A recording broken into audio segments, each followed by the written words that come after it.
Bom dia, pessoal. Tudo bem?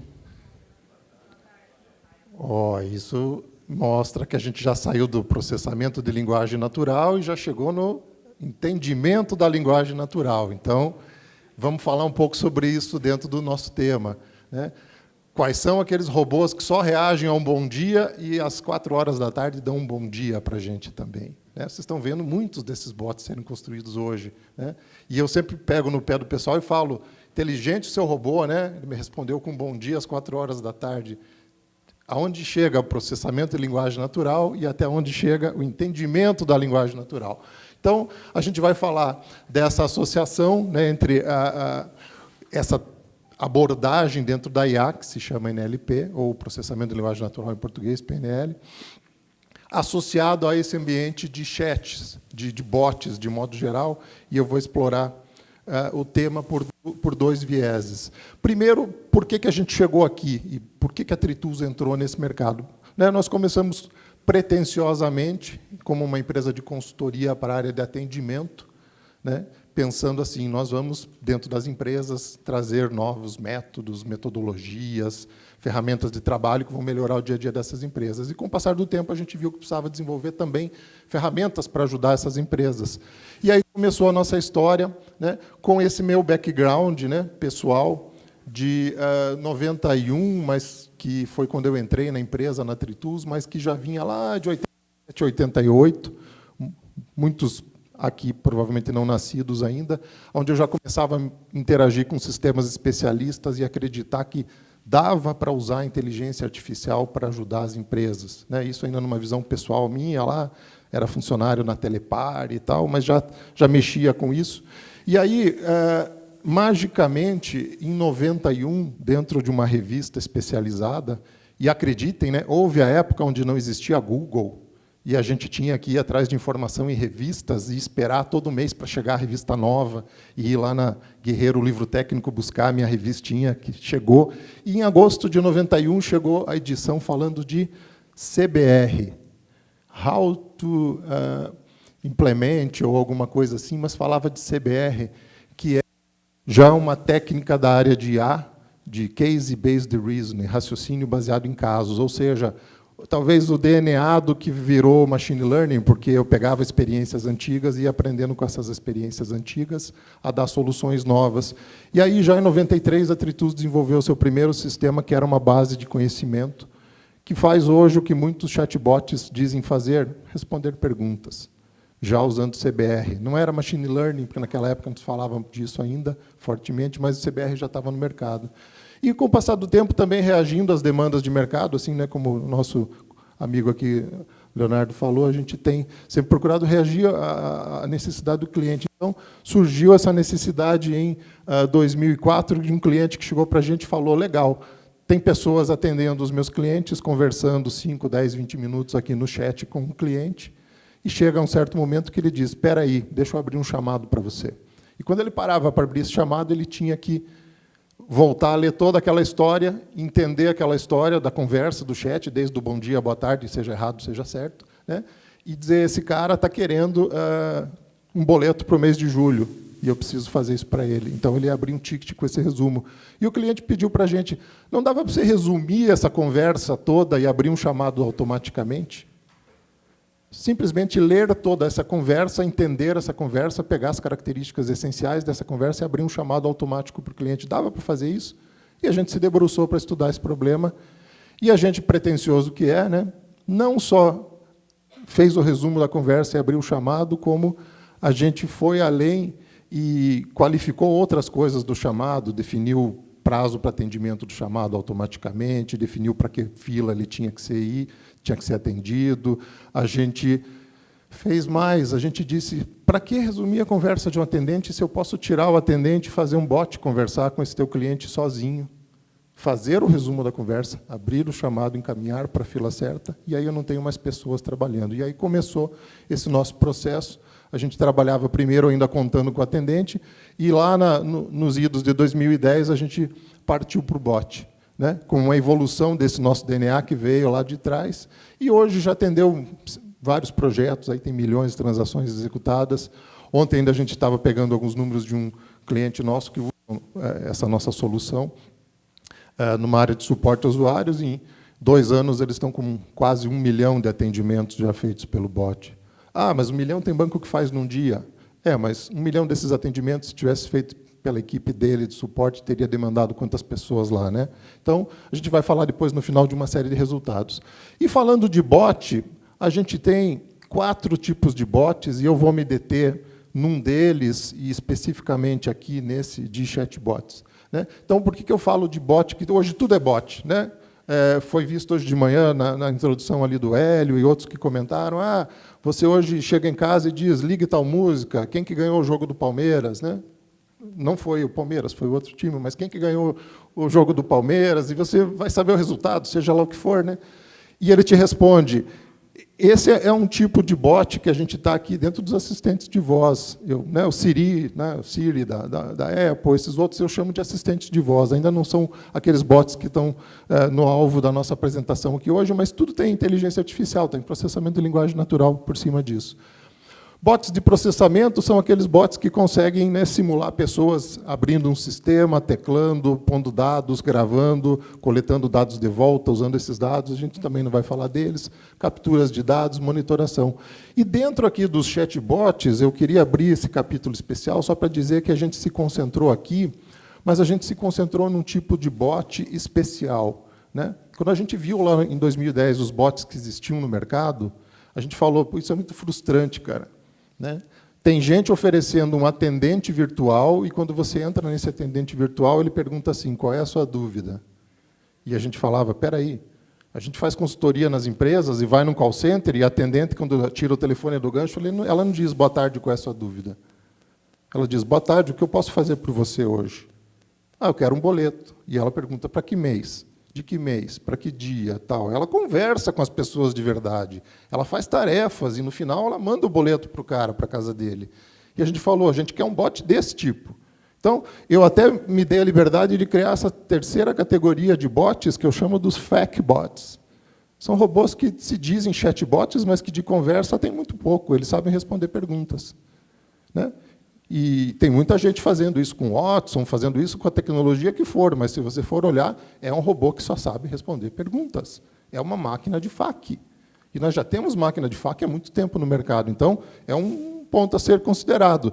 Vale um bot desse? Vale. É IA? É IA. Vai cumprir uma função? Vai. Mas a gente vai mostrar que dá para fazer um pouco mais. Então, né, dentro daquela nossa pretensão de dar uma solução realmente definitiva para o problema e ambiciosa para o problema, a gente enxergou, tudo bem, vamos criar então lá um chatbot, né, naquela ideia de tirar o atendente, fazer os clientes falarem direto já com uma máquina que faria todo o atendimento e encaminharia o problema. Então, nós precisamos, né, de um ambiente de reconhecimento aqui de linguagem natural, que é para entrada de texto ou voz, vai ter um motor de processamento e tal, e acabou. Né? Alguns que constroem alguns projetos pensam, não, acabou meu projeto por aqui. Não, mas tem mais, espera aí. Tem outros tipos de input. Tem input de dados que vem de sistemas externos. Eu pergunto para você, você quer o boleto para que mês? Você me diz, para julho. Eu vou dizer, para julho você não tem um boleto pendente, seu boleto de julho já está quitado. De onde o bot tirou isso? Não é processamento de linguagem natural. Isso veio de uma base de dados, ele tem que interagir com outras fontes de informação. E eu, no meio da conversa, vou dizer, você quer o boleto? Quero. Então, você disse que já pagou, para mim aqui consta que você não me pagou. Me manda uma cópia do teu boleto pago escaneado aqui, que eu quero receber esse documento. O bot tem que pedir isso, então ele vai receber conteúdo digital também, né? Comprovante, cópia de RG. A gente tem uma universidade aqui em Curitiba que, agora, na última inscrição do FIES, né, quase 48% dos documentos dos alunos foram entregues em conversas com o bot. Não precisou mais ir lá na secretaria fazer serviço. O bot faz isso. Então, vamos pensar que um chatbot pode receber coisas que não é NLP, simplesmente. Pode vir de outras fontes, né? E a gente viu que tinha mais. Tinha que se preocupar com o output.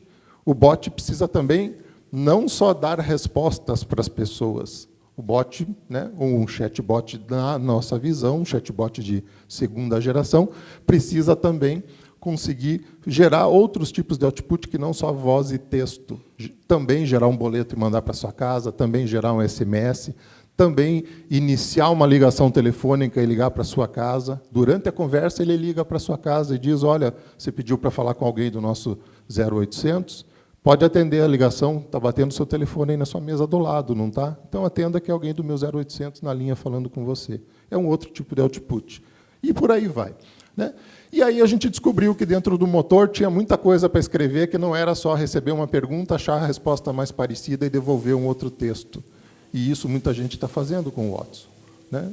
Usando o Watson, que é talvez uma das plataformas bem conhecidas, mas tem outras plataformas, né, que a gente viu hoje de manhã em outras apresentações. Recebo a sua pergunta, interpreto, acho o texto mais coerente para te responder, te mando uma resposta. Não, mas tem mais coisa para fazer. Eu preciso controlar o fluxo dessa conversa. Você acabou de me perguntar isso, agora eu, robô, quero te perguntar mais coisas. Você me perguntou, você pode me mandar um boleto? Eu preciso te perguntar para que mês. E você vai dizer de julho, eu vou dizer, não, de julho já está pago, você gostaria de um outro de agosto, que eu estou vendo que está em aberto aqui. Isso é controlar fluxo de conversa. Aqui entra né, lá em cima a gente está falando em Natural Language Processing, ou processamento de linguagem natural. Invertendo essas letras, eu acho que a gente tem que fazer, às vezes, o processamento natural da linguagem, não. A gente tem que fazer o processamento natural da linguagem, fazer o processamento daquilo que entrou. Eu tenho um processamento daquilo que entrou, não só o reconhecimento. Interfaces com outros sistemas, persistência temporal. Você acabou de me dar a sua matrícula na conversa, dizendo que você quer o boleto, tal. Você me deu a matrícula do seu, né, o que seja do seu imóvel, né? E daqui a pouco você diz, não, mas eu queria mais uma coisa. Eu queria também que você visse se está tudo kits aqui do meio IPTU. Não há sentido do robô dizer, me dá de novo essa matrícula. Você acabou de me dar a matrícula do seu imóvel agora há pouco, né? Se fosse um atendente humano, eu teria anotado num caderninho, ou teria memorizado, se ele for bom de cabeça. Então, o robô precisa desse tipo de iniciativa, né? Serviços internos, aquilo que eu falei, você me dá um bom dia às 2h da tarde, o robô vai dizer, espera aí, estou vendo aqui no meu relógio aqui do lado que são 2h10, Paulo. Não é bom dia, é boa tarde. Foi o que vocês fizeram. Isso é necessário dentro de um bot. E, por trás, mais ainda, um ambiente de gestão de todas essas conversas. Quando a conversa acaba, é aí que começa a brincadeira. Aí entra mais uma parte de IA, né? Eu preciso escutar, entre aspas, essas conversas todas do mês e saber de todas essas conversas que o bot fez esse mês, quantos quiseram o boleto de julho porque não receberam? E se eu descobrir que tem muita gente não recebendo o boleto do julho, eu vou tomar uma iniciativa. Não adianta eu construir um bot para resolver 1 milhão de dúvidas por mês, se eu não perguntar por que o meu cliente tem dúvida. Não está no meu site, não está mal explicado? Tem gente hoje, tem bancos hoje colocando bots para ajudar a resolver a dúvida do cliente, em vez de melhorar os seus aplicativos. Desde que a sua dúvida esteja resolvida, taca-lhe pau, vamos em frente. Não é assim. Então, a gente tem que fazer um processo todo analítico, né? E aonde que isso nos levou? Nos levou a criar não um chatbot, mas uma plataforma para desenvolvimento de bots. Hoje eu não crio um chatbot para você, um para você, um para você. Eu não crio projetinhos sob medida. Eu criei uma plataforma de desenvolvimento. Mas o Watson também é uma plataforma? Então eu devo ser um concorrente dele, né? Ou eu diria que eu faço talvez até outras coisas que ele não faz, assim como ele faz outras coisas que eu não faço, porque a nossa preocupação foi ir um pouquinho além daquelas bibliotecas lá básicas, né? Então, a gente já teve projetos hoje com esse tipo de visão. Um bot que não responde mais só perguntas. Se precisar, dá para responder pergunta? Dá, lógico, estou aqui para te ajudar. Mas eu consigo ajudar a vender, eu consigo te mandar boleto, eu consigo fazer suporte, eu consigo reter uma venda, eu consigo fazer uma série de coisas, né, muito flexíveis aí. E falando de números, só para a gente fechar o nosso último minuto aí, dessa experiência que a gente tem aí nesses perto de 30 projetos, eu coletei alguns dados de projetos, e a gente não pode apresentar o nome das empresas em especial, mas pense em uma empresa que tem uma central com 130 mil ligações por mês no seu 0800, onde eu consiga tirar 30% disso. Quanto eu estou economizando de telefonia, se realmente aquele bot é efetivo? Porque colocar um bot que só responde dúvida, a pessoa abre uma vez, abre duas, abre três, fala, não, se eu tiver que vir nesse bot para ele ficar me ensinando a fazer as coisas, deixa que eu ligo lá no 0800 e o cara gera o boleto para mim por lá. A gente não tem mais tempo para ficar lendo FAQ. FAQ existem aos montes na web, né? Às vezes você passa a mão no telefone, liga e diz, cara, faz isso para mim, me manda o boleto que eu preciso. Ah, mas tem lá no site para fazer? Não, eu sei que tem, mas eu preciso que você faça isso para mim, eu estou no meio de uma reunião, me ajude. Então, essa visão de redução de atendimento presencial, redução no próprio tempo do atendimento presencial, né?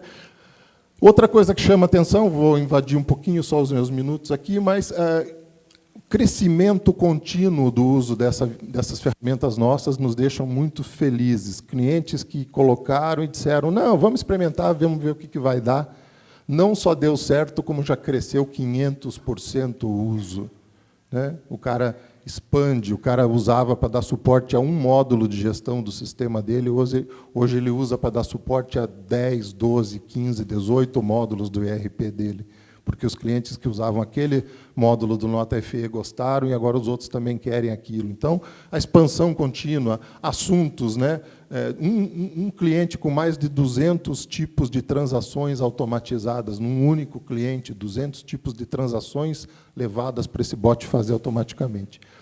E, principalmente, essa visão de que o cliente sozinho, por ser uma plataforma extremamente amigável que a gente conseguiu desenvolver, hoje a Tritools capacita o cliente a desenvolver os seus próprios bots, e ele faz isso sozinho, usando português fluente. Eu não uso nem uma ferramenta tipo mapeamento de processo com losangos e retângulos para o sujeito desenhar tudo aquilo na tela, os seus workflows, as definições do bot. Não, ele não usa Java, ele não usa nada, ele usa português fluente para criar bots numa plataforma de alto nível. E a gente só dá assessoria para conduzir ele pelo caminho. Então, essa autonomia nos deixa muito felizes.